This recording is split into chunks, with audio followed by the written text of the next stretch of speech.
Yo, what's up guys? Welcome back to another video. We're here today at Jeemyn's house and we have something cool in store for you. What we're going to be showing you is I'm going to be editing my own photo, just showing you the process of how I go about editing photos. Jeemyn's going to do the same, and then afterwards we're going to take the challenge of switching photos and then editing each other's. Yeah, so the reason why we want to do this because both of us have two different styles. If you've been following us on Instagram, you know that Phil's been going out traveling, getting all these landscape photos. I'm just doing a whatever type of photos. But I thought this would be interesting. We thought this would be an interesting challenge because it would not only show us how different we do our edits, but it will also show you guys how different we work, and even though we both have different styles, we still work together in this company. So let's go and go to the editing bay, and Phil's gonna start us off with his own picture. Cool, let's go. Hey guys, we're gonna be editing this photo that I took a few months ago when I spent some time with family up in Northern California. This is definitely one of my favorite spots to hang out, and also I'm pretty sure you've seen it a lot in whether it's Instagram or social media. It's a popular place. It's called Mount Tam. I usually come up here for my last day of a visit back home just because it's a nice place to watch sunset, hang out, and yeah, I took this photo. Let's edit it. I'm definitely not going to be using any presets that I have or I've made myself for this photo, so you can tell here everything is standard. Everything is just 0 and blank, but we're going to make this into a photo that I would actually use for my own work. And so what I usually like to do is start up here at the white balance, and I do like to shoot underexposed. I need to say that first because underexposed photos for me, when I edit them, it gives a bit of a moodier tone and something that's a little more, I would say, I guess, emotional or nostalgic. And so let's go with the white balance here. I do like warmer photos, but I won't touch the temperature here because I really like the orange kind of glow that you're getting here from golden hour, of course. A cool thing to know about the tint, and actually every other major kind of category here, is if you click it, then you can actually use the plus and minus keys to go up or down your tint. And you can tell here that changes the tint of the photo. I'm going to bump up my exposure a bit. So let's go here, bring down my highlights so I don't have any blown out skies. And it's a very subtle change, and that's what Lightroom is honestly all about. It's about subtle changes that you'll make with your photo. And so I'm already happy with that. I'm gonna go down now, and I'm gonna choose to work in the tone curve. The tone curve is the most powerful tool that you have for Lightroom.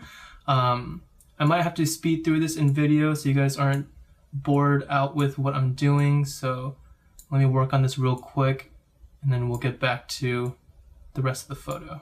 Cool, and so I'm happy with everything I've done up until the tone curve now. We're going to go into the HSL panel.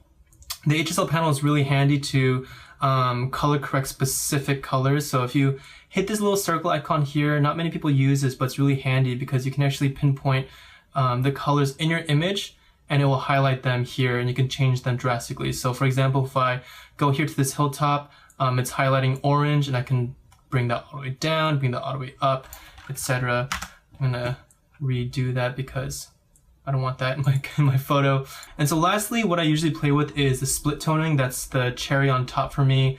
And sometimes it's also the grain down here as well, just to add that texture to it. And so for split toning, what I like to do is I usually like to put in cool tones for my split toning into the highlights, because it gives a nice contrast between your highlights and your shadows. And so I usually put a number somewhere between 210 to 217 here, and I play with the exactly the percentage of what I want. And then for shadows, I do the opposite. Instead of cooler tones, I like to throw in warmer tones. And so let's just hit one here. 37 is nice. Lately, though, I've been playing with around 43 because I kind of like that, again, that yellow-orange look. And so this image is almost exactly where I would want it to be. The last thing I'm going to do is add some grain here. I'm going to add just my standard 20, 30, 50 grain.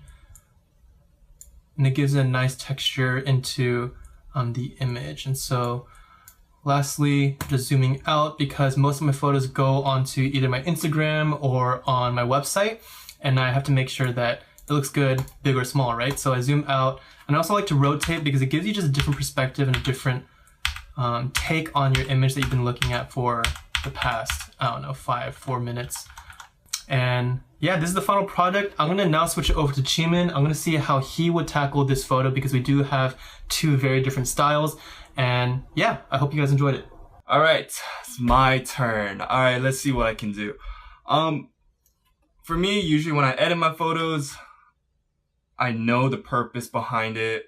But because this is not my photo, this is going to be a little bit more difficult for me. If I was to take this photo, if I did take this photo, my purpose or what I would probably do is, man, probably like the sunlight. I like this wavy road. All right, let's see.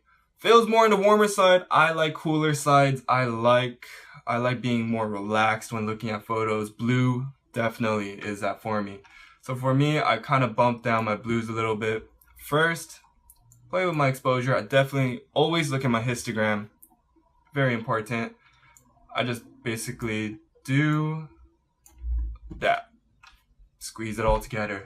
I think this is a little bit too cool in my appearance. So at this point, I'm just eyeballing it. This is really hard, actually, since it's not my photo and I don't know exactly what I want to do with this. I would always raise my blacks and crush the whites. It's what Instagrammers do these days. So I like the moodier tone to things, so I drop down my midtones. Okay, so for now, what I did, I think a lot of the focus is in the sky. I don't think that's a bad thing, but it definitely gives a lack of attention to the road. So what I'm gonna do, I'm gonna put a gradient railing here. I'm gonna make sure that the roads and the mountainsides are a little bit more poppy. Gives a little bit more just character. So let me just bump up the clarity. All right, so for now, that's what it looks like. Let me see my before and after. Before, it's a big difference. Man, I don't know. Okay, that looks a little bit better.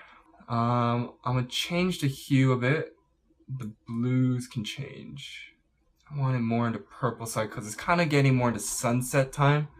So playing around, making it a little bit more purple, pink, that's kind of where I like it. And let me see what I can do with my shadows. Again, I said I like the cool tone to things, so definitely put my shadows more on the blue side. You know what? I don't know what else I can do. Okay, so yeah, this is my final product. Very different than Phil's. Let me get Phil's picture and my picture up right here. You can see how different it is. Two different styles, two different artists. But now let's see how Phil can tackle my picture. So let's get right into it. The photo that I have selected is from the Broad. I actually took this photo 2 years ago with my Canon camera, but now I have a Sony camera. So let's see how much, I guess, of a difference I can do. But at the same time, I know Phil does not take any city photos. So I think this might be more of a challenge for him. So let's see what I can do here. 1, 2, 3, three things I always do. Bump down to a cooler portion. And also, let's play around with the exposure. Let's kind of keep it more, right? But let's kind of play with my tone curves, just where I want it to. I'm gonna add a little bit more contrast to give that shadows and the highlights more of a definition. I can already see how much of a difference it makes from the edits I did 2 years ago to now. Like, see, I could do this because I know the purpose that I have in mind. Like, I know what I wanted. Now the structure of the building is having more detail, having more of a character to it. I love that. One thing I really don't like is this green shrub. Let me try to bring that down again. Let's bring down. It's a little bit tilted, so what I like to do, hold the Alt key, just go along with any type of line. Boom, you got a straight road again. Straight road. I like that better. Awesome. Straight road, lines. You got these nice lines in the road. Great coloring here. Some depth to it. That looks great. I did eliminate a lot of the people here. I pretty much do like where this is going. Let me just do some minor adjustments.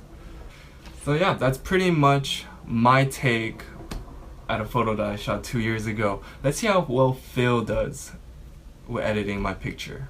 Alright guys, I'm back. I'm going to be editing Jeemyn's photo now. I'm not much of a street photographer, nor I am one that captures so much city life, and so this is definitely be a challenge. I really don't know where to start, but first off the bat, honestly what I think I would do with this photo is I'm gonna raise up the exposure. I really like how the blacks and the white contrast here, and I do have an idea for another photo, but because it's a city photo, I don't want to keep it too warm, even though I love warm photos. Yeah, let's bring it down a bit. For the first time, I'll go actually cooler, and then I'm gonna definitely raise the exposure here. I can see right now when I'm moving this tone curve, what catches my eye first is the shadows here, and so I'm gonna bring this just a tad bit. I'm gonna come to my radio filter here. I really want this person to stand out, and so I think what I might do is I'm gonna come back, go here, consider my feathering a little bit. If you press O, then you'll see exactly what this is all affecting, and so everything that's in red is being affected by whatever I'm doing here. And so I'm gonna bring this down, bam. Talk about your subject being noticed. That I'm gonna click the brush. I don't want to make my subject too dark, and so I'm gonna click on erase. Make this kind of small, and I'm going to do a very rough job here, but just kind of make sure that this person is not in red. Now, going back to what I originally said about this photo, I'm pretty much done with what I have right now. Cool. So you can already tell that with all my photos, I do like warmth, and even though I brought down the temperature here with, in terms of kelvins, I kind of made up for it here in the shadows of split toning, bring in warm colors. So this is exactly what I would do with this photo. Let me rotate it around a little bit, see what I like. But like I said, not jumping anymore. Going back to what I originally said about this photo, I think I would actually see how this would look in black and white. And cool. So if I were to make a black and white edit, this would be something what it looks like. My other edit here, if you can't tell, this one's in color. Which one would I choose? I'm not exactly too sure, but they're two different styles. I know a lot of great black and white photographers. I primarily don't shoot black and white. I want to, but that's my take on Jeemyn's photo. I have no clue how he edited his, so I guess we'll see.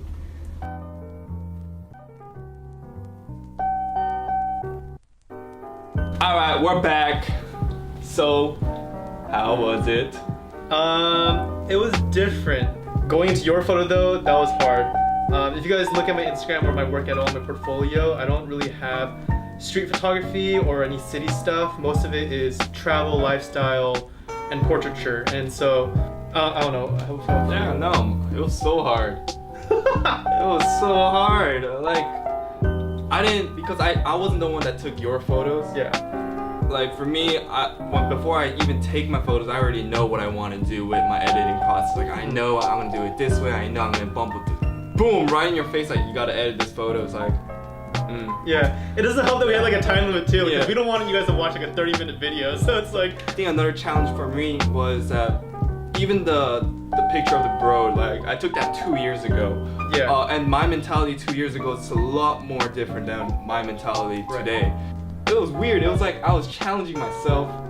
I couldn't do it. Yeah. So I had to think about what can I do now, and it was a lot more different. So if you like go back to my Instagram, I think I still have it, but you can see how different the picture I did today and the picture that I did 2 years ago was. You know, honestly, I would add on to that, and I think if you guys are photographers or videographers, you'd understand this too, but it's not even 2 years ago. Sometimes my style changes almost every week. Like style, perspective, character, texture, it all changes in my head, and that's a process of learning and growing, right? And so that was definitely, I would agree with Jeemyn, that was definitely hard. Yeah. So just as we have edited our own each other's photos, why don't you guys try to talk with your friends, edit each other's photo, make it a challenge for yourself. It's not like, challenge your own self, but challenge other people and get inspiration from other people. That's what we as artists should do. Yeah, so just to note this off, follow us on Instagram, follow us on, our YouTube channel, subscribe, and yeah, check us out in our next video next week.